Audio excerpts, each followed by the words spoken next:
आज कुछ सीटों के उपचुनाव के नतीजे आए हैं। आम आदमी पार्टी 5 में से 2 सीटों के ऊपर जीती है। एक सीट पे कांग्रेस जीती है, एक सीट पे बीजेपी जीती है, एक सीट पे तृणमूल कांग्रेस जीती है और 2 सीटों पे आम आदमी पार्टी जीती है। गुजरात में विसावदर सीट और पंजाब में लुधियाना वेस्ट सीट। ये एक बहुत बड़ा संकेत इस बात का है कि पंजाब में हमारी सरकार है। इसका मतलब पंजाब के अंदर लोग हमारी सरकार के काम से बहुत खुश हैं। पंजाब में उस टाइम 117 में से 92 सीट आई थी। कहा गया था कि एक आंधी थी आम आदमी पार्टी की। उस आंधी में जितने वोट से हम जीते थे, आज उससे डबल मार्जिन से जीते हैं। कई लोग ये कह रहे हैं कि ये सेमीफाइनल है 2027 का। तो हम सोच सकते हैं कि अगर ये सेमीफाइनल है 2027 का और 2022 आंधी थी, तो 2027 तो तूफान आने वाला है। हम सोच सकते हैं कि जनता आम आदमी पार्टी के काम से कितनी खुश है। और लुधियाना वेस्ट के इस चुनाव ने एक तरह से जनता के मूड को दर्शाया है। एक तरह से पंजाब की जनता ने मोहर लगाई है आम आदमी पार्टी के कामों पे। विसावदर के लोगों ने भी डबल मार्जिन से हमें जिताया। जितने मार्जिन से उन्होंने हमें 2022 में जिताया था, उससे डबल मार्जिन से जिताया है। अक्सर कहा जाता है कि बाईपोल में रूलिंग पार्टी जो होती है वही जीतती है।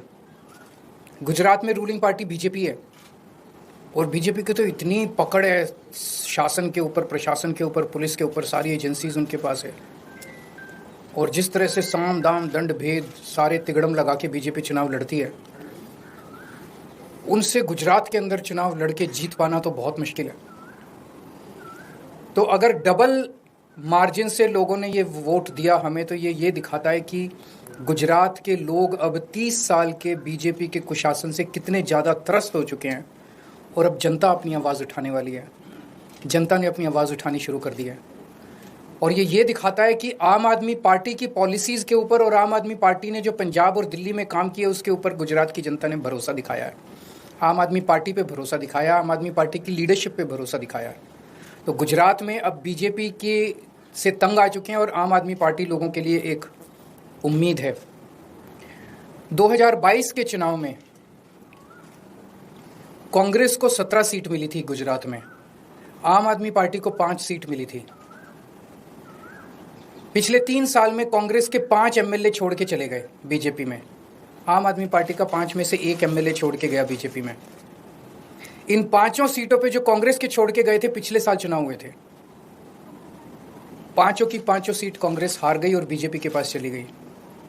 एक सीट पे जो बीजेपी ने हमारा एमएलए चोरी किया था, आज बीजेपी से हम वो सीट वापस छीन के ले आए हैं।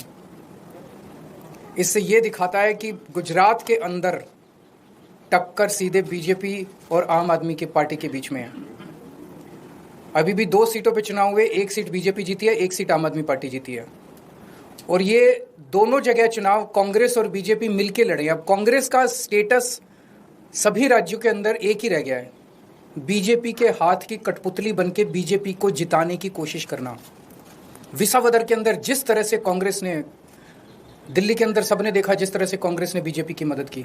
विसावदर के अंदर जिस तरह से कांग्रेस ने बीजेपी को जिताने के लिए पूरी एड़ी चोटी का पसीना लगा दिया। पूरी की पूरी कांग्रेस की लीडरशिप, टॉप लीडरशिप जो है वो बीजेपी की जेब में बैठी है, बीजेपी के हाथ की कठपुतली है। एक कांग्रेस का आम कार्यकर्ता बीजेपी को हराना चाहता है, एक कांग्रेस का लोकल लीडर आप बीजेपी को हराना चाहता है, लेकिन कांग्रेस की टॉप लीडरशिप वो देखता है कि वो सारी की सारी बीजेपी की गोद में बैठी है, बीजेपी के हाथ की कठपुतली है, बीजेपी की जेब में है। तो आज मैं इस मंच के माध्यम से कांग्रेस के आम कार्यकर्ताओं को भी कहना चाहता हूं कि कांग्रेस से उम्मीद मत करना कि वो कभी भी बीजेपी को हराएगी। उनकी बहुत कोजी रिलेशनशिप है टॉप पे।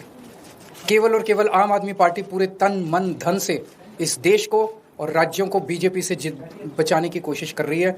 जो अच्छे कार्यकर्ता है कांग्रेस के, वो सब छोड़ के आम आदमी पार्टी में आ जाओ। अगर आपका कोई 1-2 क्वेश्चन हैं तो। सीट खाली क्योंकि आपकी लुधियाना वेस्ट से जो चुनाव लड़े वो राज्यसभा से गए थे, फिर सवाल खड़े हो रहे थे, लंबे समय से चर्चा थी कि राज्यसभा से कौन जाएगा। आपके नाम की चर्चा चुनाव में विपक्ष ने ये सवाल किया था। राज्यसभा से कौन जाएगा ये पॉलिटिकल अफेयर्स कमेटी तय करेगी हमारी, लेकिन मैं नहीं जा रहा, केजरीवाल नहीं जा रहा। आपने तो मेरे को कई बार भेज दिया अभी तक। मैं राज्यसभा में नहीं जा रहा, लेकिन कौन जाएगा ये पॉलिटिकल अफेयर्स कमेटी तय करेगी।